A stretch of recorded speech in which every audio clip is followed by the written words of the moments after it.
when I'm pushing this, I realize there's massive sacrifice in this area. But the guys who do it, I'm so impressed with their families. I'm so impressed with their children. I'm so impressed with their marriages. And we stop seeing our spouse, or we feel like it's not that important, when in fact it is vital. But it's not that she exists for that purpose, to give me courage to go hit it big at work. No, my work is for the sake of her and our children. And what do you signify to your wife is that he is trustworthy, right? That he is here to protect me, not use me.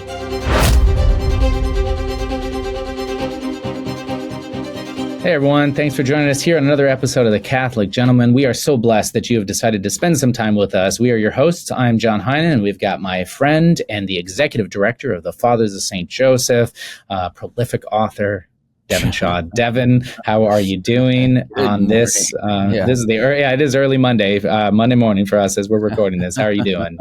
Doing good, thanks. Good. We won't talk about the weather because we always bring up weather because we live in different parts. It's like we're old people when we do that, you know. Right. We can talk about the fact that my 2-year-old son displaced my hip while we were now we are old people. We are old. Yeah. Wow. He swung on my leg and I felt it. I heard it pop. And oh, really? Yeah. And I was like, well, there you go. That's crazy. It's crazy. So do you have a limp or? Yeah, I do. I actually absolutely have a hip limp. And was that Jacob who wrestled with? So the angel touched his sinew. Yeah, that's right. So hopefully it's not permanent like that. No, hopefully your it repairs, family will never eat the sinew, the part of the lamb. It's because of John Heinen. It'll go down in family history. That's right. The lore of Heinen's. Yeah. So anyways, that happened and I felt old, and I'm mindful of my need for him in all different ways. So doesn't get any better, I suppose. Anyways, good. Well, I'm looking forward to this conversation. We're here to talk about something that every married couple eventually faces, and what happens to intimacy, that time together, the bond after kids come along. For many couples, those first years with children, and even actually beyond for many years, is just kind of disorienting. They lose sight of the purpose of marriage. They lose sight of each other, and they find themselves in shifting schedules, passing in the night, and when exhaustion takes over, their intimacy and time together just disappears. And so for many men and for women, this goes on for years. And we're here to talk about today a whole roadmap and plan of how to stop that from happening, how to regain it, and how to make your marriage and your time with your spouse flourish and be something that truly is what it's meant to be. So before we get there, hit that like and subscribe button. We are almost at 1,000 positive reviews on Spotify. So let's get over that 1,000. You can really help us. Apple Podcast, hit that 5-star button. And if this is your first time listening, we'd love for you to subscribe on any of these platform players, including YouTube, where you can make sure you get these notifications every time. Catholic Gentleman Plus, we now have over 30 sessions. We have laid out a beautiful amount of programs that we're going to be coming out with next year. It's a great way to support us. So if you're looking for something to support, you want to get more awesome content, head over to CatholicGentlemanPlus.com. We'd hope to see you in there. Okay, so I kind of already teased this, Devin. I know for me and my marriage, this is exactly what happened. There was this double transformation that happened when I got married, right? First, it was man and woman living separate lives, and now we were together and we were having to figure out marriage, and then boom, boom, we started having kids. We lost some in miscarriage, and then we had kids, and between the fatigue and between the trying to get a job to support the family and trying to learn that new job, and then having another child, and then going through all this stuff, the honeymoon time was long gone, and waking up years later, actually, to this reality was something that I felt, and I realized that I failed at, and I honestly didn't have the framework that we're going to be providing today to even have avoided that if that was a knowledgeable in my thought process. So, Devin, early years in marriage, did you have a similar No, I've always had incredible intimacy the whole time. The whole time, exactly. Exactly. You know, we get never been a day without incredible off the chart intimacy. We got a lot of comments about wishing that the wives were with us on this show, and we might have to do that. With that being said, I commented recently to one of them and said, you know, our wives being on the show would honestly laugh and agree with so much of the stuff we're saying, but probably not that. No, my wife would not agree with that at all. Yeah, especially my ability to pay attention to the fact that I wasn't giving her the intimacy that she desired, you know, and I think that's kind of I think that's the crux of it, is that I don't know about you, but I got really, I was intense about my career, intense about success, intense about personal competition, wanting to better myself in so many different ways, and kind of believing that somehow the marriage takes care of itself. Yeah. And, you know, hey, we met for dinner, you know, we put the kids to bed. Maybe we said a couple prayers together and we're good. We're good. And you kick the can down the road, you know, maybe 10 years and you realize you're not good. So good. And I like the fact that you said maybe 10 years, because I think that that's exactly it. And Devin, for our listeners, was very helpful for me in this regard, just by the lessons he's learned, the lessons that he shared, and helping me regain that intimacy with my spouse, my wife, Julie, but to the point that you just stated, that which she desired. And we were on this journey of life, this adventure of life together, until kids came along. And then it was like we were relegated to certain duties, right? Like you handle all this stuff, I'm going to handle all this stuff. Maybe we didn't speak about those things which we're going to handle. We just went forward and we did that. We presumed it. And then we realized, you know, we're just like roommates. We're not actually like in this marriage together. And I the fact of what you just stated, that I just kind of had this notion that it would take care of itself. I didn't particularly have like an ideal image of what marriage would be like when I got into it, but I kind of just assumed, oh, the marriage sacrament, we're both really smart, we both love each other, this is going to be great. And that didn't happen at all. And if we're being honest, for years, like I just like to voice this, I probably took my wife on 1 or 2 dates a year for probably 4, maybe even 5 years. If we were to really take a look back at it, Wait, you took her for a trip or something, or what like going on a date, actually going on a date with her. Okay, got it. Like maybe twice a year. And it was, we were moving to Kansas and we were moving to Michigan and Kansas and then to Houston and back. And it just wasn't a priority. It was, you know, we were just hanging on for dear life. And so, and consequently, when it is not a priority, she begins to believe she's not a priority. And that's been my experience. And one other thing that I think is a real killer of intimacy, at least it was for me, is where I seek out my gratification to get what I want from her, whatever it is. And then I kind of just move on back to work. Back to that go competition, success driven, whatever it was, and just kind of, you know, hey, good, I got what I want, and now thank you for the fuel to keep me going. Whereas she's just feeling like, hey, what's in this for me? If you don't have the eyes to see it, man, that can build a lot of resentment over time, and our wives' hearts can really break without us even being aware of it. And that's it. And so for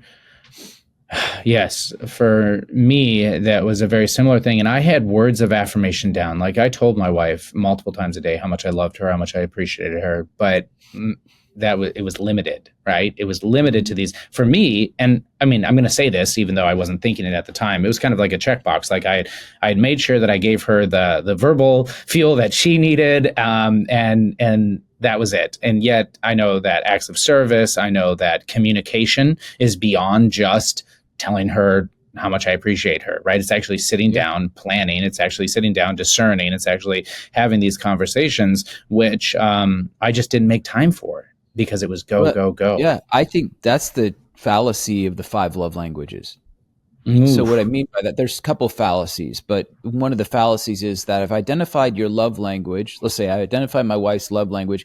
And then I think by speaking only that love language, or maybe there's a secondary close runner up, by speaking those two love languages, somehow her tank is going to be magically filled while I'm ignoring the other three or whatever the other love languages are. That's a fallacy, because you can keep, let's say your wife's love language primarily is words of affection, and let's say quality time isn't a big one, yet by not approaching her and pursuing her and giving her that quality time, that just says, oh, these words are hollow. So the other love languages support the primary love language. That's why you have to fire on all 5 pistons, or you whatever, if you want to say that. Anyway.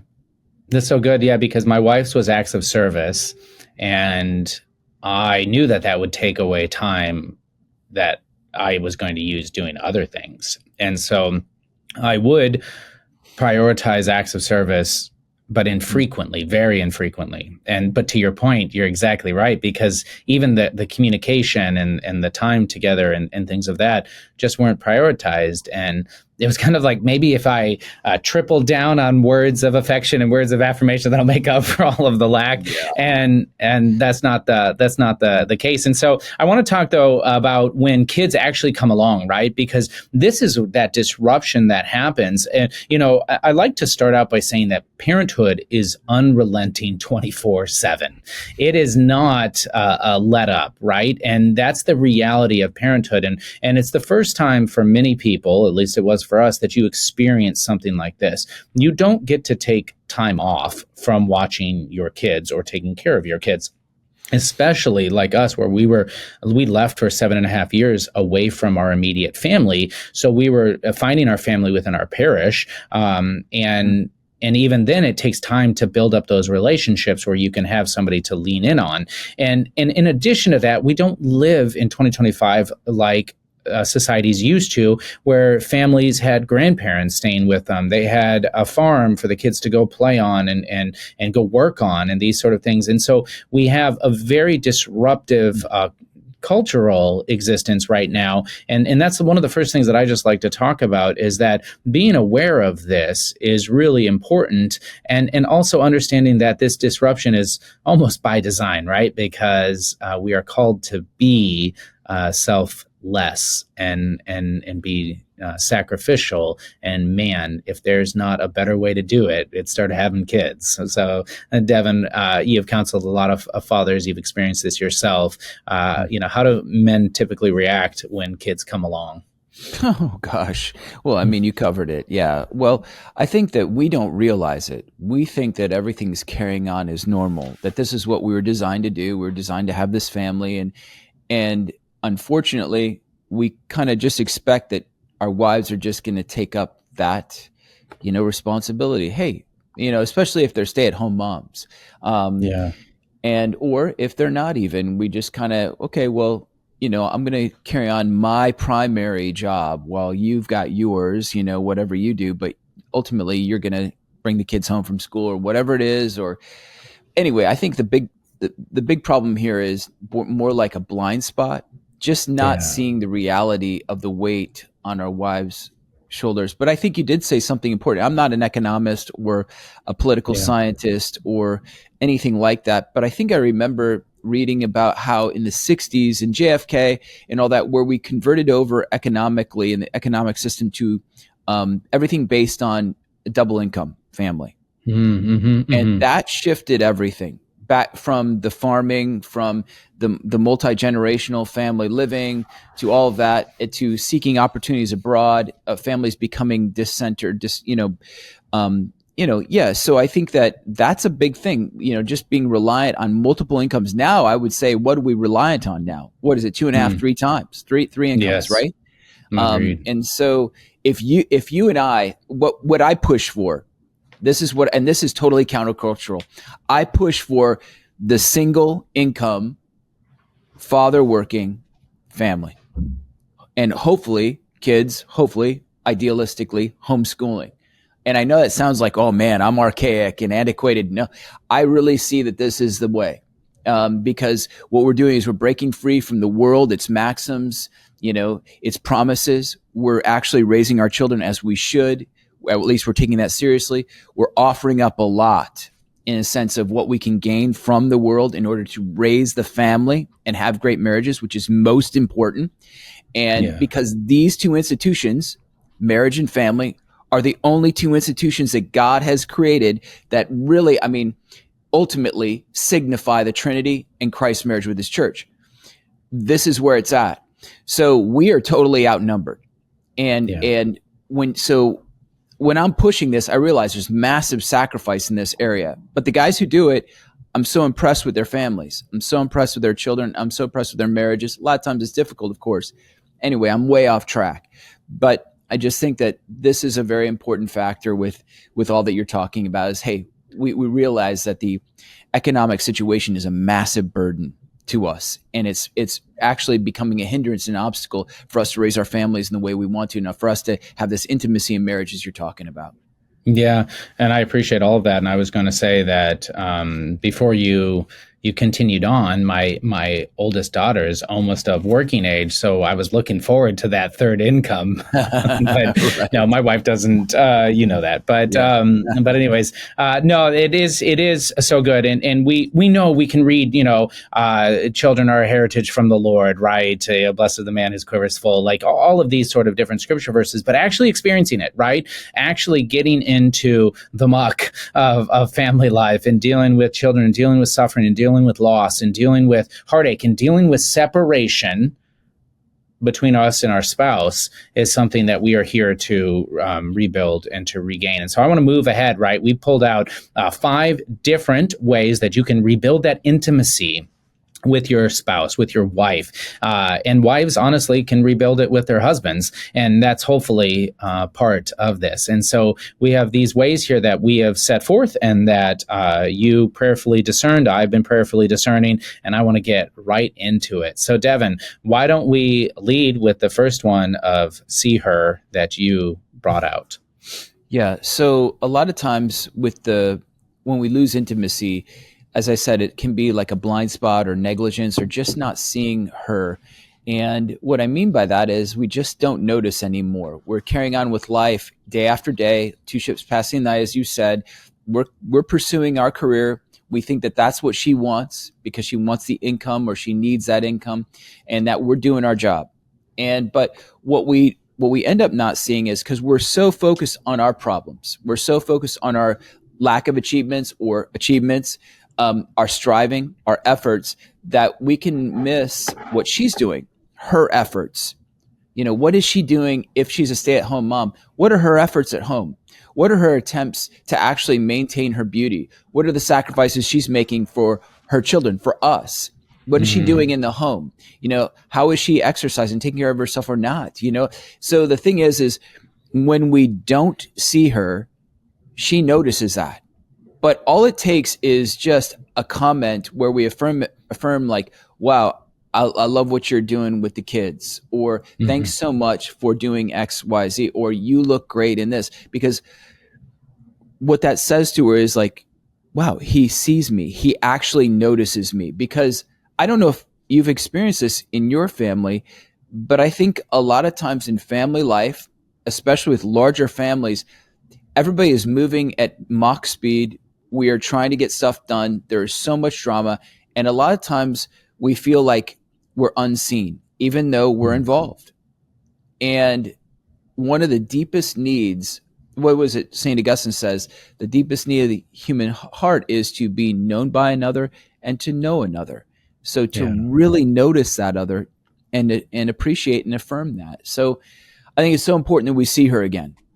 I agree. And I just want to kind of angle it a little bit into seeing that which she does, like you mentioned, because there is her beauty and commenting on that. But there's also, I know when I go home and my wife has cleaned the kitchen thoroughly, deep cleaned, or the pantry or something, or a closet or something like that, when I notice it without her having to tell me, that's a huge blessing for her. It's a huge affirmation of the work that she did, right? Of the time that she has spent to order our family lives and make it something very enjoyable. And I think overarching with all of these points that we're going to talk about is the fact that outside of God, your wife wants to be number one in your life, and you need her to be number one in your life, not your work, not your children even, and definitely not the noise of your smartphone and of the digital space, right? She needs you to see her, because you did when you were engaged, you did during your honeymoon, you appreciated these things, but then all of a sudden life takes over, kids take over, work take over, and we stop seeing our spouse, or we feel like it's not that important, when in fact it is vital. And it's vital from now until the end, because that bond is going to help get both of you through the difficulties and struggles in life to that eternal reward, which is our goal. Yeah, there's something else here that's very important. We need to see her struggles. We need to see her sufferings. We need to see what's ailing her, because a lot of times our wives are not going to tell us, especially virtuous wives who don't want to complain. They don't want to grumble. They don't want to lay extra burdens on us because they see us carrying what they think, is the weight of the world sometimes. And I love that about my wife. My wife really does not want to burden me with more than I am already burdened with. And so if I just kind of cruise through life and I'm not paying attention, I'm not watching the signs, like, is she fatigued? Like, is she burnt out? Like, maybe she's not, communicating as much. Maybe she doesn't seem as joyful. I really think we need to have a sensitivity to our wife's emotional status. If we don't, we're going to miss this, because I think more than noticing what she does, it's more noticing how she feels. And that's a nuance, because we're very logical at times, and we're very objectively oriented, that we just are so reasonable that we don't get into the emotional feeling realm. But we need to, how is she feeling? What is going on inside her? And sometimes it's as simple as saying, how are you doing? Tell me about your day. What's going on with you? And then let her talk about it. That you're seeing her, you're affirming her, you're allowing her to engage. But obviously, but what I'm saying is you're trying to dig in to find out where's she at emotionally. So important. You have to see her emotions. Yes. I will say that one way that we brought up on the show to do that is, if you are a husband who's working away from home, when you return home, that if you've had a very tough and difficult day, you don't burden your wife with that. I'll get full circle here. If you have an amazing day, you also don't immediately lead with that. You stop, you say a prayer, you recollect, and then you go in and you figure out where your wife is at first. This is so important, because she might have had a really awful day, and the last thing she wants is to hear about all of your joys, right? She needs to be seen. And in order for you to see her, you've got to pause and you've got to give that space. And so I think that that's such a good point and a good reminder. Yeah. So let's say the two of you are running and gunning. You're coming home from work. Let's say she works too, or whatever. She obviously works at home regardless. Yep. So the two of you come home from work. She's at the end of her day, and then you've got to run kids here and there. So the worst thing to do when you come home is you're still on your phone communicating with someone else when you enter that home, or when you're getting the kids rounded up to take them to wherever, and you just are texting someone else, or you're on the phone with someone. Just leave the phone in the car, first of all. Second of all, just give her that space, just for, even if it's 60 seconds. Let's say you have to run your kids to soccer or to piano or whatever it is, and you guys are not going to have any time together right there. Just pause, look her in the eyes and say, babe, it's so great to see you. Was your day okay? Whatever. And just give her that and say, we're going to connect back later after all this is done. I want to hear about it. So, and then follow through though, but you reassure her of her importance, that you're still seeing her. Because if you don't do that, that's how we end up being two ships passing the night, is like, gotta go. Okay, talk to you later. No, give her that eye contact, see her, in a sense, feel her emotions through what you're seeing. Hey, promise her that you're going to circle back later. So important. Yeah. And we're talking about having kids here, and this just reminded me of a study that just recently came out. It was either Harvard or MIT came out with this study about the cell degeneration and work that is put on the cells on the human body when a woman is pregnant and literally creating a baby in her womb. And it's actually more daily than running a marathon. And it's a great study. Cell degeneration? Exactly, and having to build back up, and what's happened to the female body on a daily basis. It's like running a marathon every single day for 9 months. And so this is, new study just came out, and my wife was sure to send it to me, and I thought, but it was good, because it's very true. We have to be aware of that, of where she's at, emotionally as well, because the hormones all over the place when it comes time to be pregnant and having that child.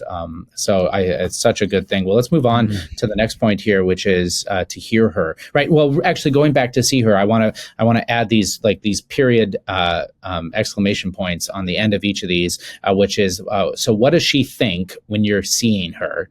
She thinks he sees me, he notices me, he loves me. Right. And there's one element of this bond, but kind of going back to what you brought up earlier with the love languages and the fallacy of the love languages, is all of these are necessary. Everything we're going to bring up here is necessary. It's like multiple different threads that all weave together to make a strong cord to regain that bond of intimacy that we're pushing towards.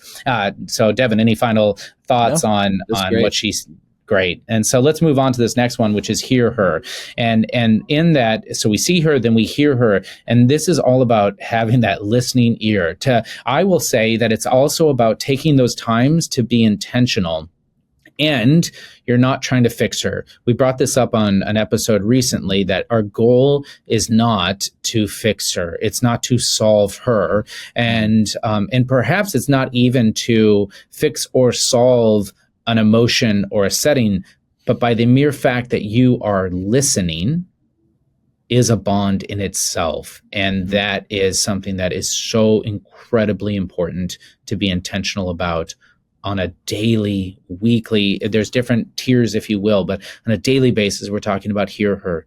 Like, you're asking her how she's doing. You're sensing, every husband knows that he knows exactly how his wife is feeling and what her attitude is within 15, 20 seconds of her starting to talk. We sense these things. And again, it's not with the plan to solve or make things better for you, right? It's to listen to her. And so, Devin, when you're thinking about hear her. SLL, man. Stop, look, listen. And the first piece of it, stop, is the hardest part. We're moving, we're washing up the dishes, we're, taking the kid here or there, whatever's going on. There's so much going on with the kids. Everybody's interrupting everybody. When she's talking, just stop. Seriously, stop, look at her.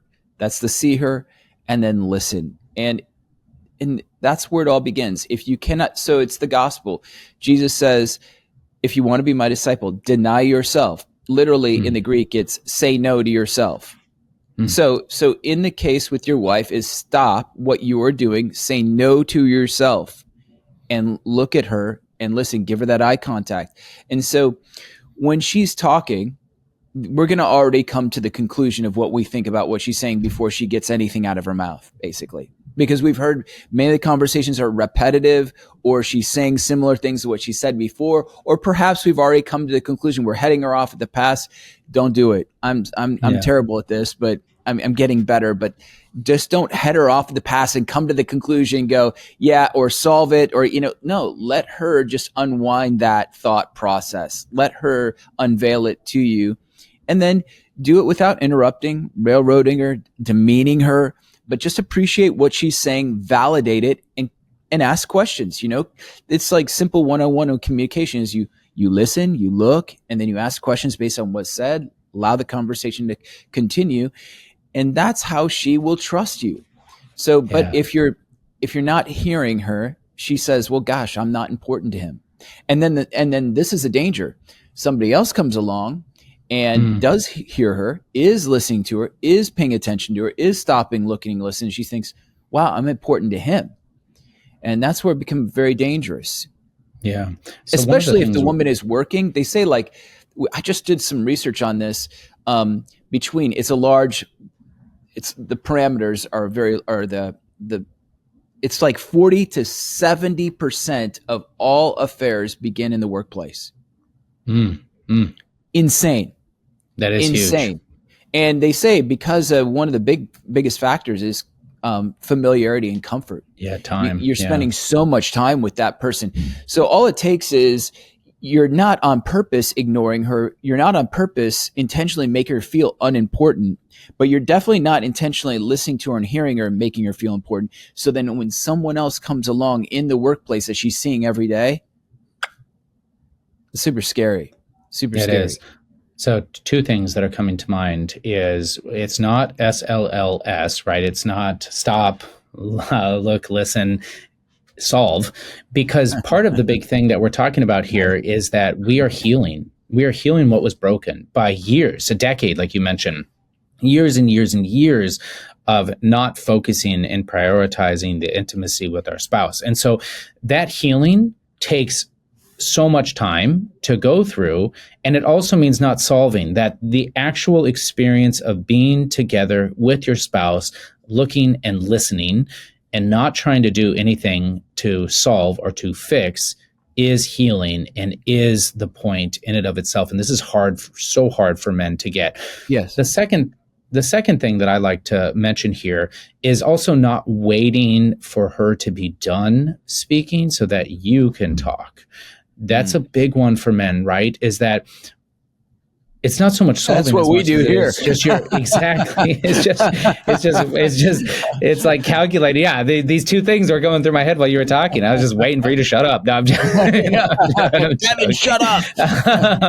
And so, but the point is to finish that thought here is that when our wife is talking and we're just waiting for her, even if it's a good thing that she's just sharing with you and you want to share a good thing that happened to you, right?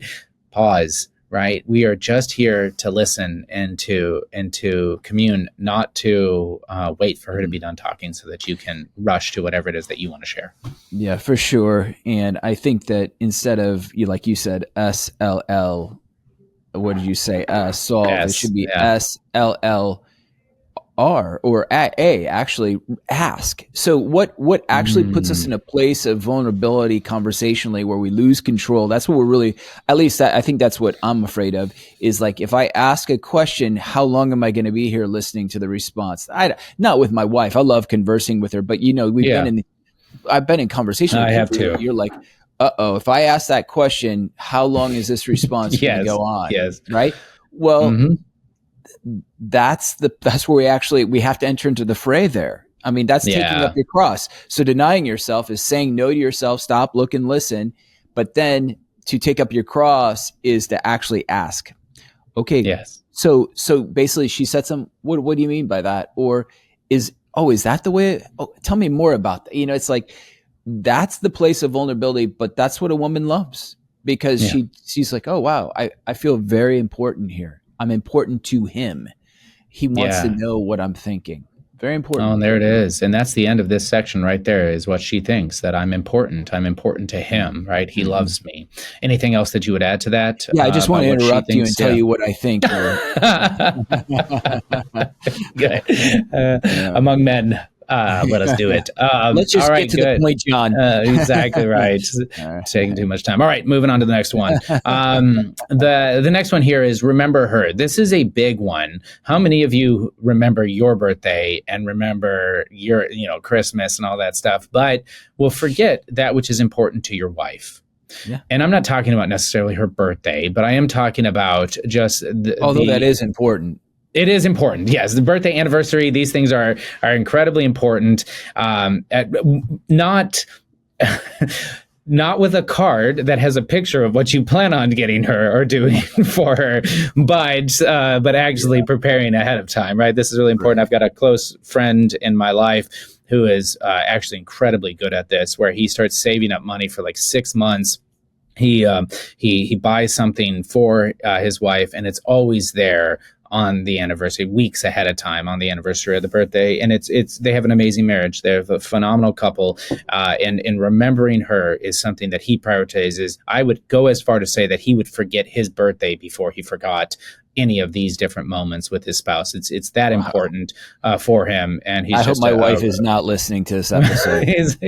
You know him actually, Devin, so I won't go in there. But yeah, just such a great and important reminder is to remember her. And I make the jokes not necessarily about a card of what we're going to do, but definitely kind of with this notion of like, oh goodness, anniversary is in 2 weeks. What do I need to do? Well, if it's in 2 weeks, there's some certain things that just can't be done. Like you're not going to find a babysitter to take her out for a weekend on her anniversary with only 2 weeks notice. I mean, you might be able to, but you're going to be inconveniencing other people. And so there's certain obligations and responsibilities that we have when it comes to this. But there's also all of those different things that I know that you brought up, Devin, which is, calling her up and saying, hey, honey, would you like me to pick up dinner tonight? Is there something that I can do to make whatever burden you've been experiencing or lighten whatever it is, or go to Trader Joe's and get her flowers, right? And I bring up Trader Joe's because Trader Joe's actually loses money on their flowers. If you guys don't know that, that's intentional because it's a loss leader for them to get people in the store. And so they charge a lot less for their flowers. These are great things for you to be aware of and to prioritize and get her. So Devin, when you're thinking about remember her, what angles? Hey everyone, I am so blessed to be here with Vocatio Travel. We are in Rome on the rooftop, and I just want you guys to experience the greatness of what they're doing to bring pilgrims to the heart of our faith, to the heart of the church here in Rome. Hello, my name is Joseph Rodriguez. A couple of things that make us a little bit different is that we do only tailor-made trips. So that means we can do pilgrimages, mission trips, Catholic organization, team building, really anything. Hi there. So my name is Emanuele. Thanks to my experience of organizing corporate events, I had the desire of organizing something for communities, for parishes who desire to travel with a purpose. Travel with the aim of encountering Christ. With our mindset of details, of creating something different and experiencing our professionalism in organizing the best for the people. I'm so grateful for these two men who have become close friends in my life. Our website is vocatiotravel.com, so VOCATIO travel.com, and Instagram at vocatiotravel. And I hope you guys check them out. God bless. Yeah, I think this is really good. So I find it interesting. I didn't plan this, but it all builds. You see, you are listening and you're hearing her, and then you remember her. So the remembering is based on how well you listen. I'm terrible at this, really, I am. But like, so how can you remember how to alleviate her, or what she likes, or what would actually kind of please her if you're not listening? And gosh, I'm so guilty of this, man. And this is in the com box, or I knew he wasn't like St. Joseph. Yeah, I'm not. Okay, all right. Because you see that these guys are so unholy. Okay, yeah, okay, fine. Yeah. We are. Okay, I got it. But I think it's so important, because when a wife is remembered, oh man, it not only fills her heart, but it ends up coming back to bless us immensely, because she feels so loved. So, unexpected gifts, and it doesn't have to be anything big, but just something out of the blue, not on an anniversary, not on a birthday, or just my wife loves like plants, and she loves like gardening. And so if I was smart enough, I would buy her a blueberry bush. I have done that in the past, but it's those type of things, handwritten notes. And I mean, if you have to text, great. Text her out of the blue and just tell her, hey, I just want to let you know, when I saw you this morning, you just looked ravishing. You look beautiful, even though, you might think you don't, you look great. Or just, I was thinking about you. Can't wait to see you tonight. It's these little things, but handwritten notes too, because a handwritten note these days means so much more, because it's like, oh, he actually wrote it and he left it for me. Those type of things. And like I say, out of the blue, for no reason, and not to get anything back. No quid pro quo. Just you're just doing it to love her.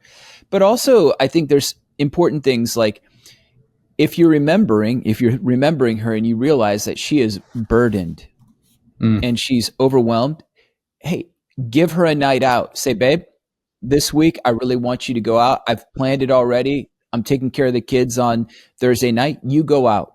You go shopping, you go out with your friends, whatever. So, or you just take a day off work if you can. So I think this is the irony of it. Our wives often think that work is more important than them. Yep, that's exactly it. Mm-hmm. And so if I take a day off work for her specifically, so we can do what she wants to do, whether it's shopping or whether it's just working around the house or whatever, but I'm spending that time with her, she's like, oh, he loves me more than his work. And that to her speaks volumes. That's a great way to remember her. So like, that's take some planning. What day can I take off from work that my supervisor, my employer will be? And I think when we're self-employed, I was self-employed for 20 years, ran my own business. And I found that was more difficult sometimes to take off time. You're not because getting money. Juggling all these clients and like feeling like got to be on top of your game and on, ahead of the schedule for them. But think ahead of time, remember her, come through for her. And that just speaks volumes like, man, she's still number one in your life, not your work, not your achievement, not your success, not your personal gratification, but her. That's right. Because think about it. Your work is at the service of your marriage. Your marriage, though, she's the encourager. She's the ezer kenegdo. Eve actually means life bearer, which actually in the Hebrew has this meaning of not only physical life, but this spiritual life, this encouragement. Yes, she gives us courage, but it's not that she exists for that purpose, to give me courage to go hit it big at work. No, my work is for the sake of her and our children and have this life in God to get us to heaven. Yes, and by doing that, then she fuels us with her encouragement so we can have the courage to take on another day. Yeah. Yeah. And what does our wife think when we do this? That is such I love the stair steps that you just gave us in ways of remembering our wives, where it's starting small, it's flowers, something like that. It's actually a little bit more time intensive, where you are writing her a handwritten note and then, finishing it with taking a day off of work and taking the kids away from the home, whatever it is she wants to do. Does she want to have a day at home by herself? Does she want to go out and do X, Y, and Z? Like you were just mentioning, these are beautiful things that just speak volumes to our wives without us having to open our mouths and sound dumb. So, hey, there's a win-win. And she thinks he remembers me. He's actually thinking of me. That's like so huge. Like, because women feel invisible a lot of times, especially if they're stay-at-home moms. Man, they feel so invisible. Yeah. No, and think about it. If you are gone for 9-10 hours a day at work, and then you come home and you even start talking about work, or you go through all of these things, your wife goes to bed and she knows that you're staying up to work more. How is she at all supposed to feel like she's number one in your life and that work isn't taking precedence? Exactly. Somebody said to me, I can't remember how, work can be the mistress that steals our attention from our wives. Yeah, it's the mistress. Yeah. It is, and we have to fight against that. I think it's so good, and we're not saying that you're not required to work, but it's about this idea of ordering things, right? I know. Right. We're just all both hearing the comments. You got to cross all the T's and dot all the I's. These guys are lazy. They're just talking about staying at home with their wives all day.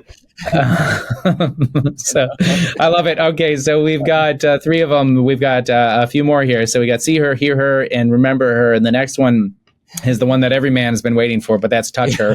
and so we're not actually specifically going to what it is that you're thinking about. Exactly. If you're listening, it is this tenderness. It is this love that we are required. It's holding her hand when you're walking with her. It is putting your hand on the small of her back. It is making sure that she understands and that she's aware that your attention, your gaze, your thoughts are on her by those gentle caresses, by those just small acts of love, wherever you're at. Like, so for instance, I will hold my hand and she loves it, but after like a few minutes, she's like, okay, we're done. Like, go now. We're not engaged anymore. Exactly. and so, but it's definitely, the step, right? And an opportunity to show her how much we love her. So, it's so funny. Yeah. So I can think of that happening actually recently, where I was touching her, I held her hand in public, and she was fine for, about 4 or 5 minutes. And then it was, and then she saw that really good looking guy, and she was like, "Hey, let go of my hand." No. Yeah, just so kidding, of course.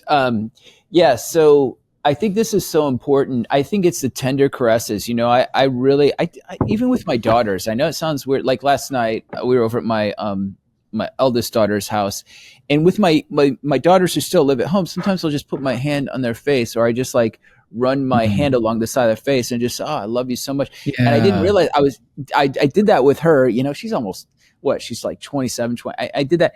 And I said, I'm sorry. I keep thinking you're like so much younger. And she goes, it just felt so good. It just felt so good to be like, loved. And I was like, it's wow. Sincere. Yeah. Yeah. And I love just, so I remember I was at a TOB seminar when I was very young, and this woman who is kind of like I don't know, she was kind of some kind of marital, relational, social, not scientist, but she's really good at it. And she talked about like when you lay your hand on your wife's chest, upper chest. Okay. Yeah. But I'm tracking with you. Yeah. Okay. Yeah. For those who can't see where my hand is at. Okay.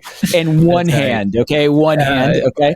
But, laying it on her chest, on the upper, like over her heart almost, it's like this great sign of tenderness. And she was explaining how women actually, once they trust you like a wife, that makes her feel so loved. And I just think that, the caressing of the face or looking her in the eyes, all that while you're doing that, not to be weird, but that's right. All of that, and especially blessing them, touching them, holding their face in your hands, looking them in the eyes. This speaks volumes. And notice what we haven't said. We haven't said anything about pushing sexual intercourse or expecting it when you hold hands, or expecting it when you're rubbing her back, or expecting it when you're rubbing her feet. That's what we don't want. We need to be disinterested here, because that's the love of Christ. And disinterested does not mean you're not interested in her. It's exactly the opposite. It's that you're not interested in yourself. You have no self-interest. You are literally in it for her. That's right. That's the key word to all of this. Yeah, I would say in the evening, sitting next to your wife, just sitting right next to her can go a long way. Yeah. And again, all without any sort of expectation. And we just have to build that up within ourselves, that denial of self, right? This is that growth in virtue and that prioritizing others and realizing your wife in her wholeness, not just in one aspect of it. And so I do really appreciate the way that this is built up, from seeing her, from hearing her, from remembering her, and then touching her. But again, it's not with an expectation to complete in a way that you wish it would. I think we there almost needs to be like a pre-Cana class on this for guys. Seriously, because these guys watch so many movies and even pornography, and they get into marriage and they think it's like this aggressive kind of assault, and she loves that. And no, she doesn't. And for the most part, no. But what she does love is, and this is where the real man comes out. I love building boulder walls. I love digging. I love, whatever. I love sweating and working hard and exercise and all that stuff. But there also has to be this tenderness. That's the real man. I mean, what was it? A friend of mine talks to me about this book where it was like steel hands and a velvet glove kind of thing. That's the concept. And it's like where you are the Iron Man, so to speak, internally. You have this resilient will because God has given that to you, and you're practicing virtue and strengthening that. But you have this ability to go tender, to go sensitive, to be able to be soft, if you will, with her. That is the real man. When you get a man who's a man's man, who can still be tender and touch tenderly his wife, women love that. Yes. That's what they want. They don't want the aggressive, assaulting man who's just the brute and he's like, having his way with her. No, they just don't. But they do want a man who is strong and resilient and has this incredible will, and he has a security about him, and yet he can be tender. That's right. And what do you signify to your wife is that he is trustworthy, right? That he is here to protect me, not use me, that he is here to love me. And that's what's so beautiful about getting this right and prioritizing this within marriage to regain that intimacy. Okay, so I want you to lead with the next one here, which is respect her. I want you to lay out what this does. We get this a lot too. Anytime Devin and I talk about husband desires respect, as much as he desires love or sees them as one and the same, guaranteed, we get somebody or a handful of people in the comment being like, women want respect too. Of course, we're not saying that women don't want respect. And so here we are to bring that out. So Devin, why don't you I think I just real quick, I want to speak to that. When we talk about these things, we're not making them like mutually exclusive, either or. There almost always is a both and. So if we're talking about his primary need is respect, it does not mean that she does not need respect. Correct. It just means that is his primary language of love, where it's not necessarily her primary language of love. So I think that's a qualification or clarification that needs to be made. Okay, so respect her. We talked about this before, but Latin, specere, respect, is to see again. I think the problem is that we don't see her again. Yeah. Yeah. Okay. So then we don't build her up. So let's just put it this way. How do we not respect her? Well, ignoring all the other ones that we just talked about, disregarding what she's saying. We're basing her on her performance. We comment negatively about her looks or, what'd you do around here today? Nothing looks like it's got done. So we express massive dissatisfaction. We ignore her ideas or her suggestions. I've got it. Look at other women. Yeah. That's huge. Yes. Or commenting on other women. Yes. Commenting on other women. How they love their husbands, how they run their homes, how they look. You want to shut down your marriage? Do that. You want your wife to check out? Do that. That's one way to for sure kill your marriage.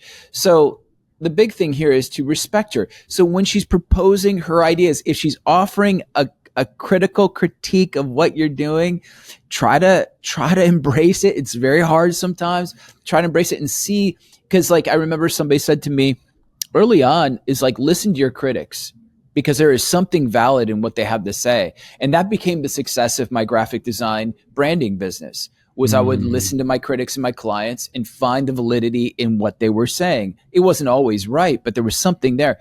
Our wives, they know us better than anyone else. They're going to have something critical to say, but listen to the truth in it.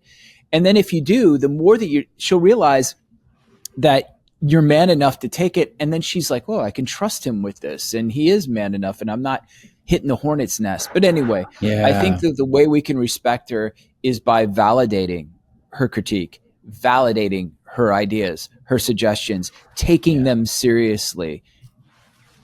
No, so good.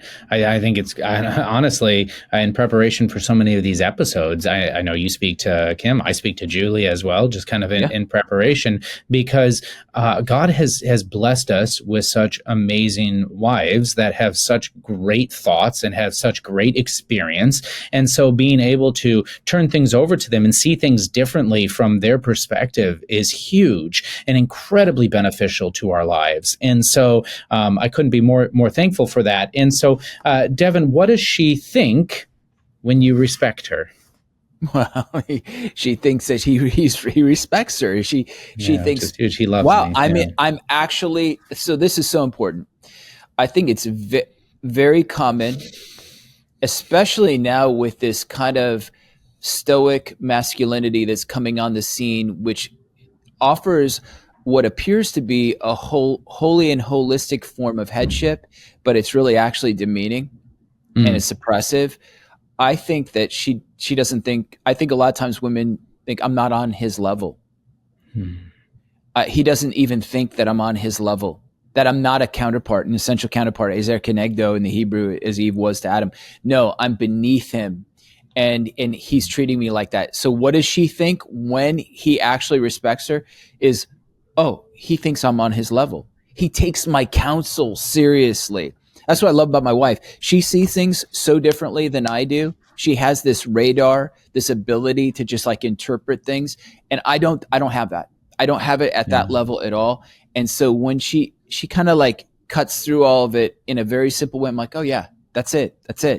And I think, I don't know, I don't want to speak for her, but I think that she feels very validated, and she feels like, okay, we're at the same level. He's not being demeaning, which I've made that mistake before too. Shutting her down, cutting her off, no, this is the way it's going to be. I've got the answer here. Duh. And that totally undermines that union in the marriage. Yeah, no, so true. And so moving on to this final one here, where it's kind of, I would say, goes without saying, but we both know that that's not the reality, is we need to pray with her. And this is obviously really important, is to pray with our wife. And there's something very unique here, and it's the manner in which we pray with her as well. That matters, because if we are just, again, not listening, not respecting, just bulldozing, just being the one that has X, Y, and Z and all the answers, and there's like this certain headship that doesn't allow her to pray or her to expand, then we're going to be missing the mark here as well. But I feel like it needs to be stated that praying with your wife on a daily basis is incredibly important. Yeah. So when we pray with her, so prayer is one of the most intimate things that we can ever do. And it's kind of, at first it's awkward because it's highly vulnerable, because number one, when we're with God, we're letting God into the interior life, into our soul. We're letting him in to where it hurts, or where the pain is, or the aspirations or the hopes and the desires are. Granted, yes, there are a lot of people who just pray on the surface. So, our Father who art in heaven, and just kind of let it go at that.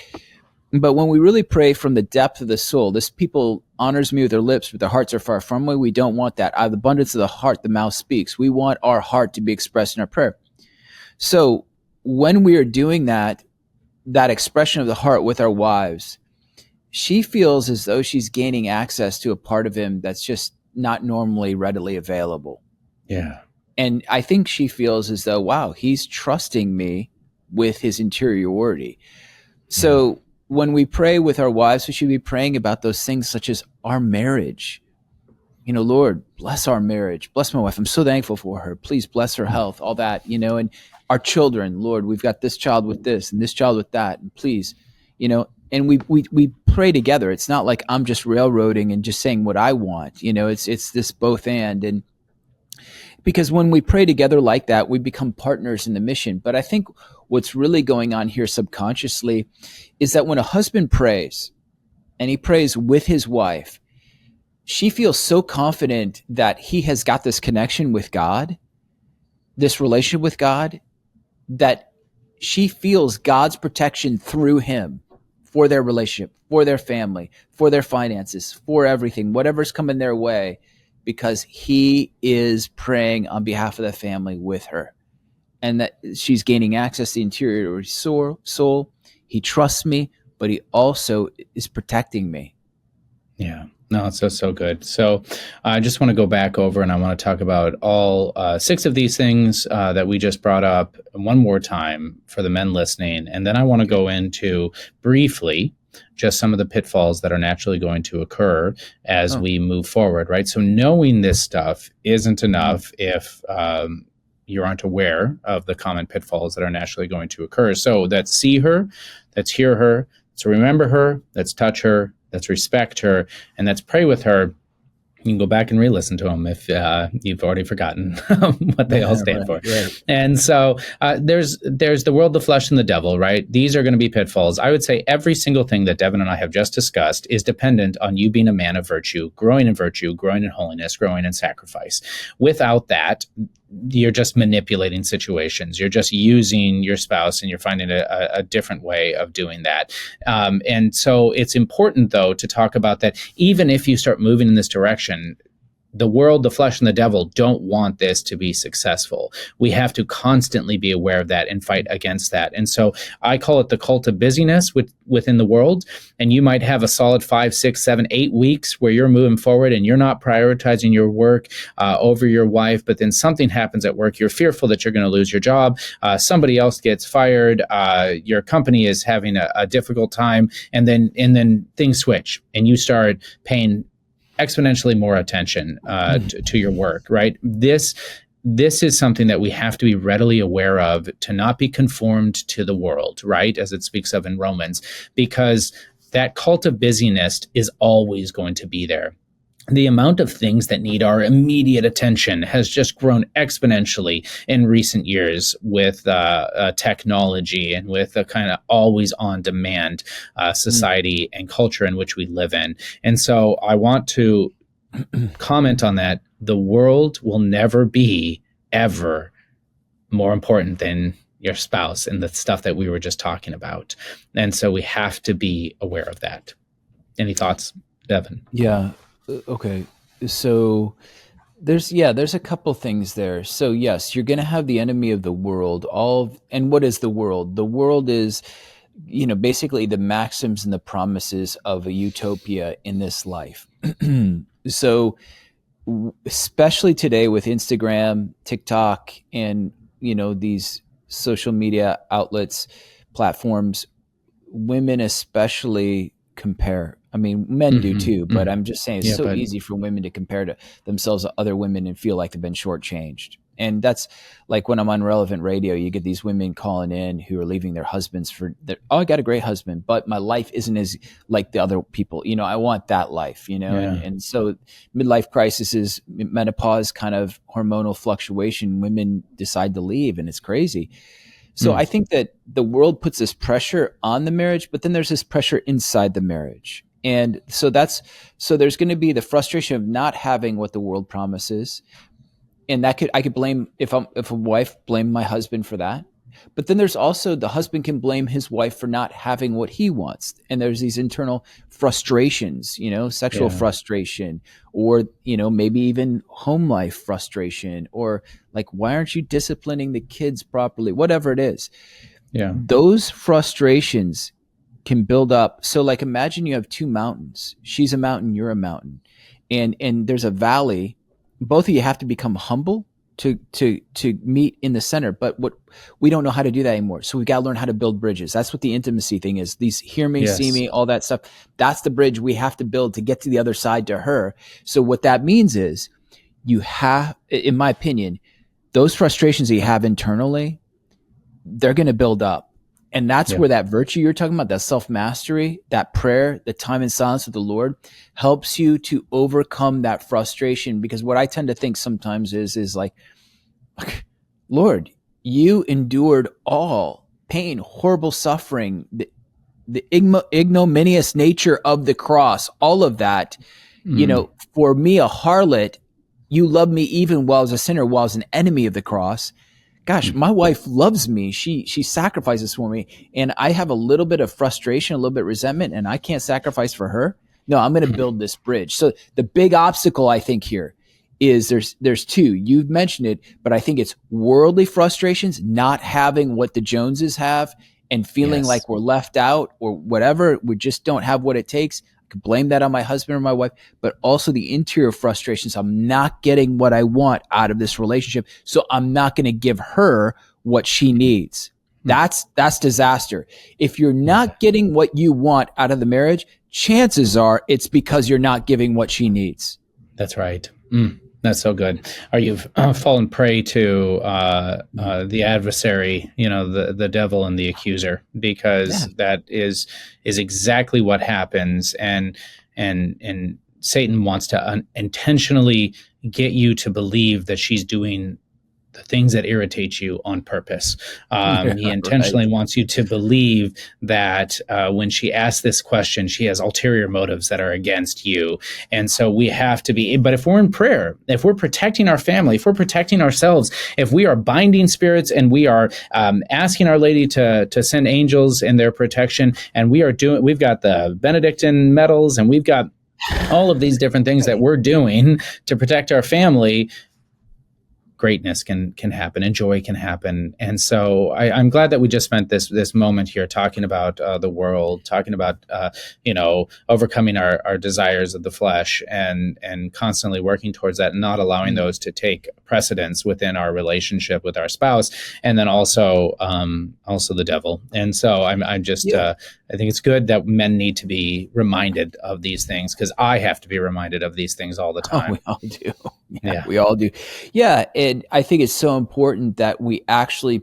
My dad says a lot of time, pray for faith, and I'm like, I know, I guess I like when he used to say it, I was like, oh yeah, I need to pray for that virtue. I think we really need in our marriage, we need to pray for charity.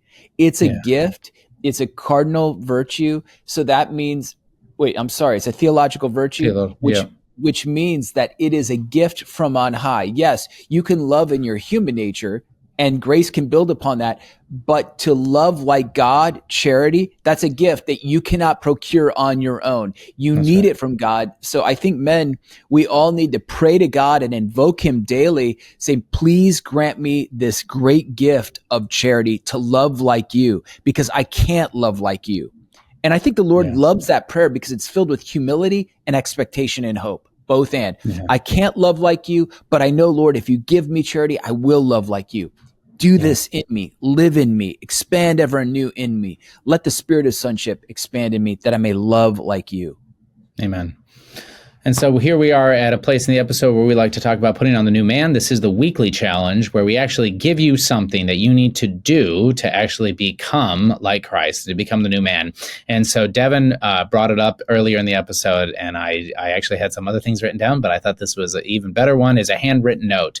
The challenge of putting on the new man. I hope our wives aren't watching this. Is writing your spouse, writing your wife a handwritten note. And then guess what? You're not allowed to use ChatGPT to write it, and then you just write it down. You're actually gonna do your best, from the heart. And so I am so grateful for the conversation with you, Devin, and for us to be able to not only regain and rebuild and strengthen intimacy within our own marriage, but also have this conversation for our listeners. So Devin, thank you so very much. Yeah, you too, John. Thank you. Awesome. And as we end each of our episodes, be a man, be a saint.